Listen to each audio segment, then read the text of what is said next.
Farawuli dugutigi lakaw ye silarakaw ye alimami ye silarakaw ye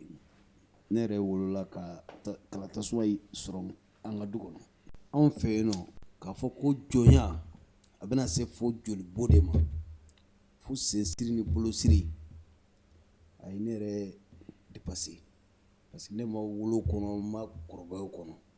anw fɛ jɔnw b'an bolo mais tulon de don anw fɛ tulon de don ni bolokoli sera o bɛ na an bɛ bolokoli kɛ ɲɔgɔn fɛ ni bolokoli banna anw lamɔna o cogoya de la an kɔrɔw n'an faw an faniciniw u b'u ka finiw bɔ k'a d'u ma u b'u bilasira n'u fana bɛ na u bɛ na ni dɔgɔw ni binw ni fɛnw ka na laada an b'a kɛ ɲɔgɔn fɛ donc ni nana ka na mɛn nin tile filanin na k'a fɔ ko nin de bɛ kɛla Mali la jolibɔ ni sensiri ni bolosiri pourtant n kun b'a bɛn vraiment u ka ko taabolo anw fɛ ça nous fait honte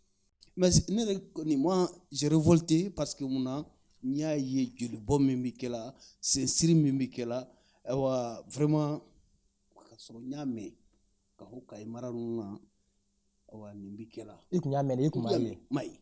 voilà d'accord mais image ninnu na mun y'a da i la e ko mun ye e da image ninnu na mun ye ne da image ninnu na n y'a dɔn sisan tiɲɛ na ko n ye sɛbɛ ye a b'anw bolo cogoya min na a t'olu bolo o cogoya la an bɛ jama bɛɛ lajɛlen fo an sigira hɛrɛ la ala k'an wuli hɛrɛ la an ka foli bɛ an lamɛnbaga bɛɛ lajɛlen parce que kuma ma nɔgɔn fɛn bɛɛ b'a den wolo kuma b'a ba wolo n'an donna mɔgɔ min gasi la an bɛ yafa deli kɛ parce que an bɛ yɔrɔ min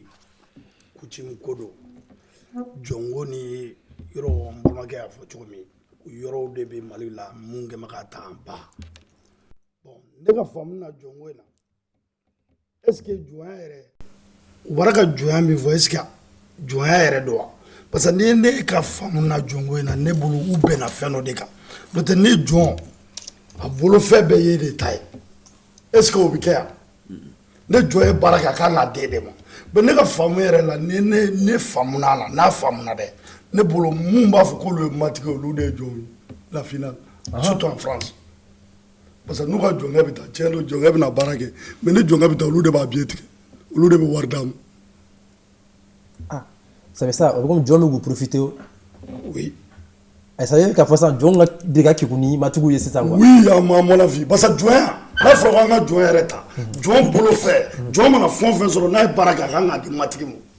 dɔ k'a fɔ jɔn dɔ k'a fɔ k'a bɛ baara kɛ k'a di matigi ma o de ye jɔnya ye o de ye jɔn ye fɛn t'i bolo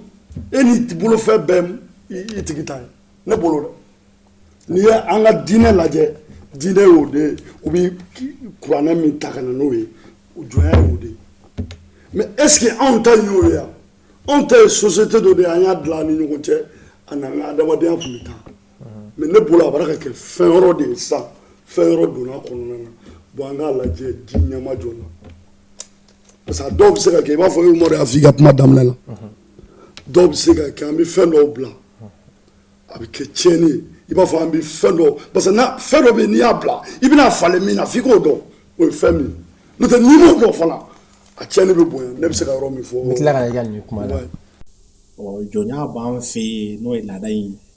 an n'an ka lamini bɛɛ lajɛlen na mais a b'an balimakɛ y'a fɔ cogo min ne ka ɲininkali fana bɛna bɔ min kan o kelen de don yala an bɛ ka jɔnya min fɔ sisan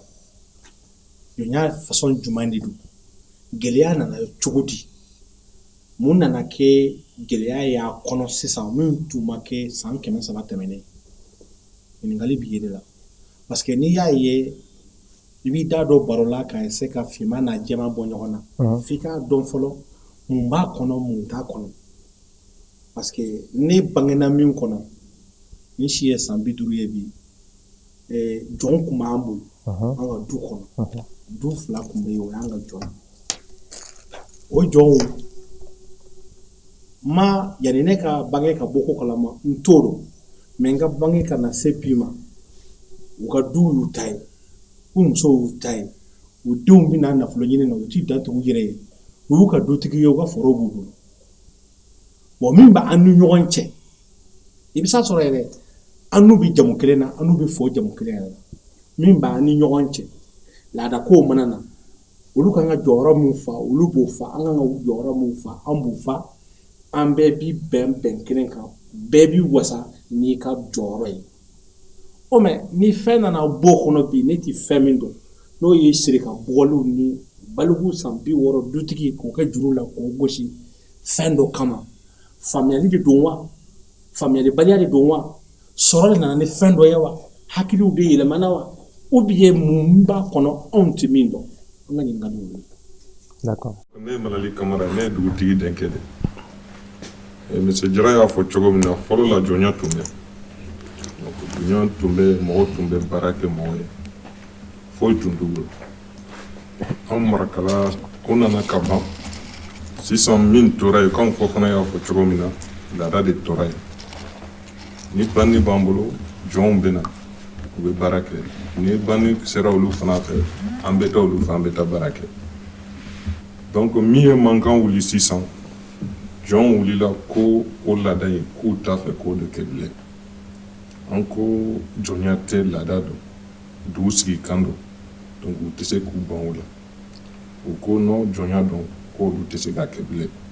o mankan in bɛɛ filɛ nin de u bɛ wuli ka groupe dɔ créer ko Gambana ko an bɛɛ ye kelen ye an ko an bɛɛ tɛ kelen ye olu ye jɔn de donc anw ye hɔrɔn de I b'a jate i ko ko Gambana Gambana o ye marakakan de walima mun kan don Gambana o marakakan don marakakan a kɔrɔ ye ko an bɛɛ ye kelen ye tous égaux ça fait aw de ko olu ko an bɛɛ ye kelen aw ko ko an bɛɛ tɛ kelen ye quoi awɔ an ko an bɛɛ tɛ kelen ye d'accord anw ye hɔrɔn de olu ye jɔn de an tɛ se ka ɲɔgɔn furu an tɛ se ka kɛ kelen ye mankan in filɛ nin ye d'accord bon yanni n ka kuma di mɔgɔ wɛrɛ ma e ka nin yɔrɔ la sisan e ko ko a bɛɛ tɛ k'a tɛ kelen ye olu ko k'a ye kelen ye bon jɔntigi wɛrɛw bɛ yan minnu ko ko jɔn tun b'olu bolo olu fana ko olu b'u ka jɔn b'u ka baara kɛ i n'a fɔ Jara y'a fɔ cogo min na jɔnya yɛrɛ i ta ye jɔn n'a bolo fɛn bɛɛ mais e ta tɛ mɔgɔ min n'a bolo fɛn bɛɛ o tigi b'a yɛrɛ balo a bɛ fɛn bɛɛ k'a yɛrɛ mais n'o tigiw ko ko e n'ale bɛɛ ye kelen e dun tɛ k'ale balo mais mun b'a ye kelen san an ye liberté dɔ d'u ma o ye tiɲɛ de mais toujours différence b'a ni ɲɔgɔn cɛ parce que Fofana y'a fɔ cogo min na hali olu fɛ a bɛ marakadugu bɛɛ la o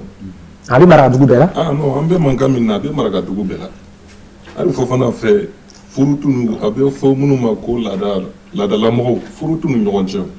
ça fait a tɛ furu ɲɔgɔn ma fana quoi non maraka mana taa marakadugu fɛn fɛn kɔnɔ furu tɛ ni ɲɔgɔn cɛ furu tɛ se ka don ɲɔgɔn cɛ donc o ye différence fɔlɔ de donc hali ni an denw bɛ ɲɔgɔn fɛ u tɛ se ka ɲɔgɔn furu parce que an bolo olu ye jɔn de ye anw ye hɔrɔn de n'i b'a fɛ ka furu fo n'i kɛra hɔrɔn ye fana bɛ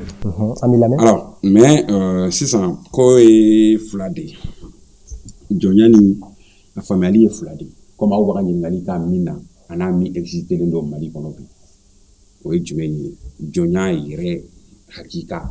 ka mɔgɔw don min na k'a nafa bɔ a taya la k'a k'i ta ye o bɛ wele ko jɔnya mais bi o tɛ yen min bɛ yen bi o de ye an y'o b'a la walima tubabu sariya nana o b'a la mais laada tora yen komi olu yanni tubabu sariya kana olu de tun bɛ baara misɛnw kɛ komi dugutigi den y'a fɔ cogoya min na donc laada y'o bɔ a la mais o ye dugu tagabolo ne b'an ka dugu tagabolo de fɔ ye sisan mais ne yɛrɛ bɛ position jumɛn na jɔnya la u tɛ kelen ye d'accord ne ka position ye mun ye jɔnya la ne bolo a ka dabila komi u ka jɔnw ye min réclamer o bɛɛ ye kelen ye pourquoi parce que ne yɛrɛ a maloya bɛ ne la ne ni mɔgɔ min ye cɛfini 3 ta don kelen k'a fɔ ko ka wele jɔn na walima k'a fɔ ko n bɛ n sigi k'a bila baara la o sanuya bɛ ne la personnellement munna parce que ne bolo ma wusa n'a ye foyi la ni ne fa tun walima ne mɔcɛ tun ka jɔn don ne mɔcɛ ka tile o tɛ yen bilen donc ne Mamɛdi ka tile de bɛ yen bilen ne ka tile ko mɔgɔ tɛ mɔgɔ kɛ jɔn ye mɔgɔ ni mɔgɔ bɛ jɛ ka kan o de la ne yɛrɛ kisira jɔnya ma ne tile ka o kuma o de ye ne yɛrɛ kisi jɔnya ma donc fɛn min i yɛrɛ pɔrɔkɔtɔ n'i ɲɛ bɛ mɔgɔ wɛrɛ l'o bolo i kan ka intervenir parce que n'a tun ma fɔ ko bɛɛ ka kaɲa n'o tun ma sabati diɲɛ kɔnɔ i b'a sɔrɔ ne bɛ wolo jamana kɔnɔ hali min ni Mali tɛ kelen parce que tubabu ma dɛsɛ k'an minɛ jɔnya la hali bi o ye miiri de ka dabila pourquoi anw fana tɛ se ka miiri minnu tun b'an bolo k'o dabila d'accord ne ka position ye min ye. Bon jɔnya an sigikun ye min ye an bɛ sigi an bɛ kuma an b'a fɛ ka kuma jɔnya kan bon comme question ninnu nana ninnu fila ka question ninnu jɔnya mun ɲɛ mankan wuli sisan mankan wulila yɔrɔ min na bon a jɛlen don quoi pourquoi fɔlɔfɔlɔ jɔnya tun bɛ 12 la jɔnya tun bɛ 12 la bon a y'a sɔrɔ a tun tɛ tan nɔ quoi sisan an b'a wele ko jɔnya juru tɔ bɛ minnu kan na voilà donc o juru tɔ ko trace nin bɔ a la o de mankan ye nin ye mun y'o la na sisan bɛɛ kalanna fɔlɔfɔlɔ jɔnw tun tɛ kalan o min ye fɛnkɛw ye jɔnw ni jali ni fɛnkɛw ninnu bon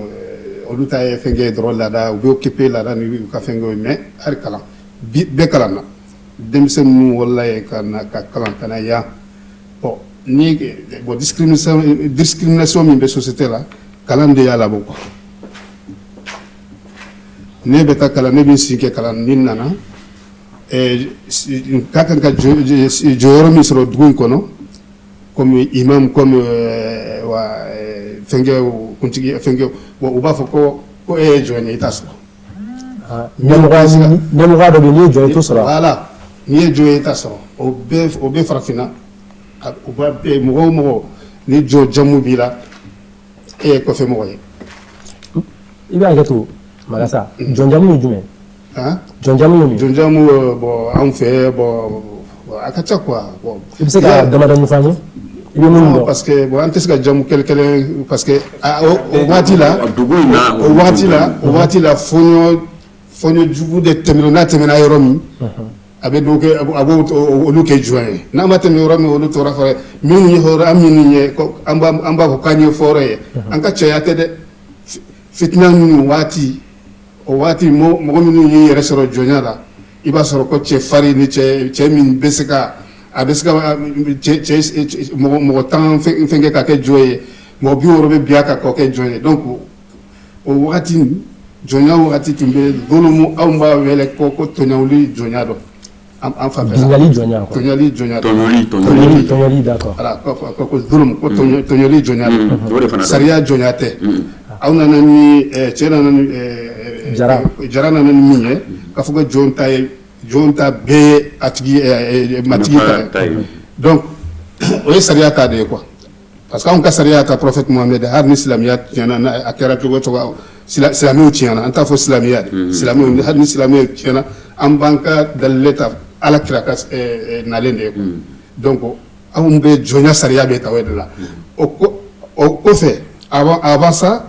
bon jɔnya min tun bɛ yen an t'a fɔ ko jɔnya min tun bɛ yen tɔɲɔli jɔnya don sariya jɔnya tɛ o ka kan bon o kɔfɛ sisan n'o continuera hakili ya fɛn o fɛn adamadenw ya fɛn o fɛn bila ɲɔgɔn ni ɲɔgɔn cɛ a bɛ se ka changer parce que o waati jɔnya tun bɛ 12 la jɔn a ka kɔɲɛ bɛ a bɛ sigi ka baara kɛ a tigi fɛnkɛ de la sisan o tɛ yen donc n'o tɛ yen o bɔra a la tuma jumɛn qu'est-ce que tubabu ninnu nana ka la loi sigi ou bien mɔgɔ hakilimaw nana kɔfɛ k'a fɔ k'an ka nin dabila u y'a diminuer mais fɛn minnu b'a kɔnɔ discrimination minnu b'a kɔnɔ a bɛ toucher sariya la an b'a fɛ k'o de bɔ a la o de y'a mankan wuli sisan u y'a dɔnnikɛlaw ɲininka dɔnnikɛlaw y'a labɔ ka yɔrɔ la parce que n hakili t'a dɔn san min dɔn yan ka denmisɛnnin ninnu min y'a da a commencement quoi yan ka denmisɛnnin ninnu min wolola yan jaludenw ni jɔndenw ni fɛnkɛdenw olu de y'a lettre sɛbɛn ka taa n'a ye arajo Soninke au 16e je crois donc k'a fɔ ko anw fana bɛ yan n'an b'a fɛ ka furu an yɛrɛ bɛ dama bɛ furu ni ɲɔgɔn cɛ bon ni sunkurunin masaw b'a fɔ ko a tɛ furu ma k'a fɔ ko i ye jɔn ye e yɛrɛ ka mɔgɔw b'a fɔ ko i tɛ se ka furu ka ko i ye jɔn ye bon olu y'o question a bɛ se ka ɲininkali kɛ yan sa ni filila bon u y'a o question bila radio Soniké Cheikh Madiago u y'a invité a nana k'a ka point de vue di o kɔfɛ jɔn ninnu bɛ bɔ ka nani jɔntigi ninnu bɛ wuli ka bɔ ka nani o de continuera depuis je crois 2005 depuis les 2000 jusqu'à donc o de tournera ka tourner mɔgɔw ni ɲɔgɔn cɛ jusqu'à a taara Mauritanie ko bon a sɛbɛnlen tun bɛ yan ko jɔnya anti esclavage bon mais k'a fɔ ko ganbana Mauritanie ka marakakan don quoi anw b'a fɔ ko bɛɛ kelen bɛɛ kelen kafo quoi bɛɛ kaɲa kafo voilà bɛɛ kelen kafo bon Mauritanie ko ganbana o ye Mauritanie kan dɔrɔn u y'a kɛ comme o ye gros mot ou bien ça les mots qui détruit d'accord o ma kuma min kɔrɔ o de bonyala mɔgɔw hakili ma voilà k'a kɛ faamuyalibaliya nana sinon ni kuma min kɔrɔ kun faamuyala faamuyalibaliya dun tɛ se ka na wa e bolo voilà donc denmisɛnnin ninnu ka lettre in ale a ka fatuwa kɛ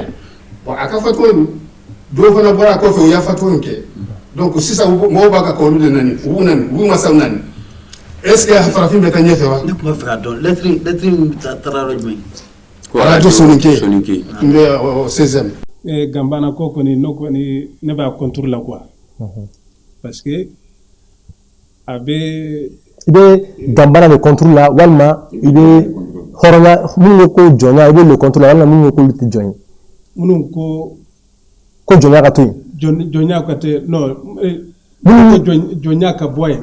ne bɛ olu fan fɛ de voilà minnu ka jɔnya ka bɔ yen ne bɛ olu de fan fɛ mais fana minnu ko a ka bɔ yen mais olu fana na u ye taabolo dɔ ta donc u tɛmɛna quoi parce que voilà u tɛmɛna kan ka tɛmɛ sira min fɛ ne hakili la donc u y'o sira jɛ quoi donc o de nana ni tiɲɛli ye quoi mais sisan ne hakili la an kan ka solution de ɲini quoi an bɛ sira wɛrɛ ta mun bɛ se ka kana ni bɛn ye k'a sɔrɔ fɛn ma tiɲɛ quoi voilà o de ye ne ka voilà o de ye ne ka kuma ye quoi voilà